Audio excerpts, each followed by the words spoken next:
Hello, good morning students. Welcome to 100 में 100। ये demo lecture है MCQ session based on topic elimination for a subject UW. All of you are from electrical engineering diploma, you are aware of all the subjects. See, in this demo lecture I am not going to explain all the questions, सब questions मैं नहीं explain करने वाला हूँ, but आपको जो question MCQs में पूछने वाला है उसके बेसिस पे हाई लेवल, लो लेवल और मिडिल लेवल उस टाइप के क्वेश्चंस मैं आपको प्रैक्टिस करवाने वाला हूं और मैं उसका डेमो देने वाला हूं। So see, light is defined as is the first question you can see on the slide. Light is defined as, देखो सिंपल क्वेश्चन है, एकदम सिंपल क्वेश्चन है। सब स्टूडेंट्स बोलेंगे कि ये बहुत ही सिंपल क्वेश्चन है, but ultimately the options are somewhat confusing. देखो ऑप्शंस में उन्होंने क्या दिया है। First option is radiant energy from hot body. So radiant energy from hot body, what is the meaning of radiant energy? You are or all of you should be aware of this, all the terms. First of all, radiant energy from hot body, in that radiant energy means the energy from electromagnetic radiations. So light is a form of a radiant energy. So radiant energy comes from electromagnetic radiations. So electromagnetic radiations जो है, they are coming from all the type of sources. Okay, you have artificial source, that is bulb, tube lights at your home. Then you have a natural source of light, that is sun. So radiant energy is coming from that electromagnetic radiations coming from the light source. Or next word is hot body. See, from hot body is very important because the light should come from hot body. You know that when heat energy is generated, then only the light can be seen. So first option is there. Then second option is radiant energy from cold body. Because cold body is a wrong answer, because cold body should not produce a light because it is not a heated. Third is energy from hot body. This might be correct, but energy from hot body is a incorrect answer because it is short one. Answer is not, we can say, perfect. We need a perfection. So confuse किया है आपको, थोड़ा सा try किया है कि confuse करने के लिए. And the D option is none of above. So जो students कुछ आंसर नहीं कर पाएंगे, they will select none of above. So देखो चार ऑप्शंस है, उसमें से फर्स्ट ऑप्शन करेक्ट है क्योंकि radiant energy from hot body is a perfect answer. Okay, then C second number question. दूसरा क्वेश्चन आप देख सकते हो स्लाइड पे. The result of light falling on surface is, light falling on surface is, we know that light is observed or particular object is observed when light falls on it. जब light fall होता है object पे तब आपको object दिखता है. तो देखो result of light falling on surface उसको क्या बोलेंगे, किसके वजह से हम लोग को वो object दिख रहा है. तो वो object हम लोग को, देखो चार ऑप्शन दिया हुआ है कंफ्यूज करने के लिए. फर्स्ट है ल्यूमिनेंस. आपको हर टर्म का मीनिंग पता चाहिए. इसके लिए एमसीक्यू में इंपॉर्टेंट ये होता है कि आपको कंफ्यूज करने के लिए वो सिमिलर ऑप्शन भी दे देते हैं कभी कभी. So see, the first option is luminance. Luminance क्या होता है? Luminance is nothing but it is related to the, we can say, luminous intensity per metre square area. So that is called as a luminance. तो देखो second option है luminous flux.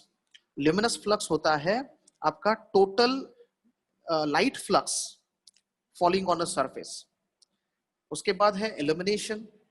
सो illumination किसको बोलते हैं कि the observed light, okay, from that object is called as a illumination, that you can observe because of the illumination. The object you can observe because of the illumination.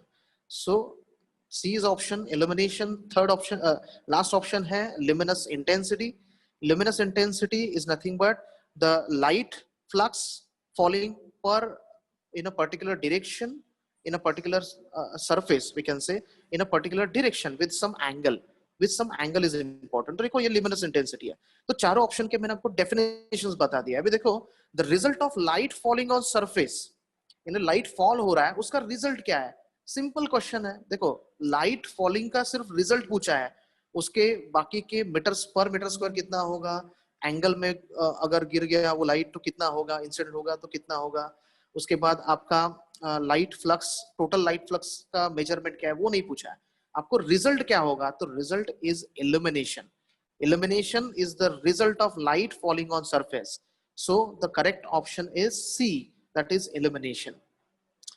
Go to the third question. देखो third question, law of inverse square states that the illumination is inversely proportional to, see this is a law of inverse square which was explained based on the illumination. तो देखो illumination तो surface पे आपको दिख रहा है, but वो inversely proportional किसके है? जितना surface दूर होगा उतना illumination कम हो जाएगा. That means square of the distance between surface and vision is the first option. Inversely proportional पूछा है, तो देखो फर्स्ट ऑप्शन में दिया है square of the distance between surface and vision. Vision यानी हमारे आईज के बारे में बोला है, vision.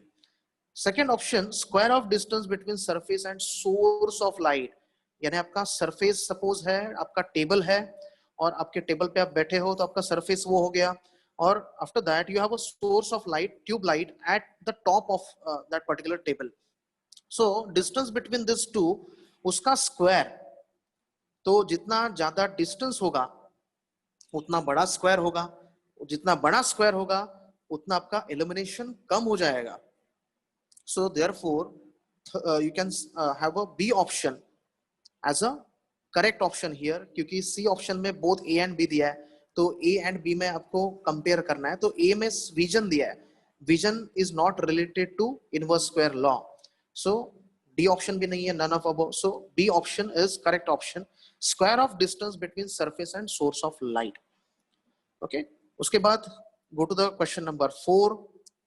Lamp efficiency is defined as, देखो लैंप इफिशियंसी, कोई भी इफिशियंसी क्या होता है, कोई भी इफिशियंसी ले लो, efficiency is nothing but output upon input.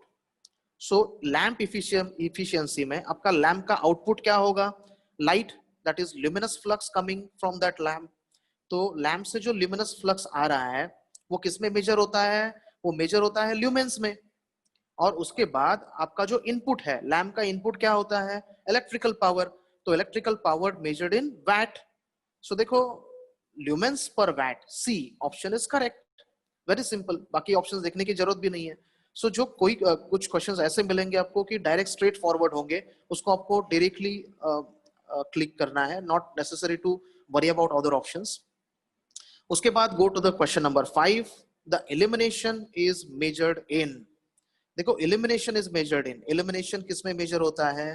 तो देखो फर्स्ट ऑप्शन दिया है ल्यूमेंस पर मीटर स्क्वायर. तो lumens per metre square already मैंने बताया कि lumens is a measurement, we can say unit of a luminous flux. तो luminous flux per metre square is nothing but illumination, correct है. Second option देखते हैं lux, lumens per metre square को ही lux बोलते हैं, that means it is also correct. C option metre candle, metre candle को ही आप लक्स और ल्यूमेंस पर मीटर स्क्वायर बोल सकते हो. that means all options are correct. so in this case आपको फिर ज्यादा और कंफ्यूज करने के लिए ट्राई किया है, because all options are correct.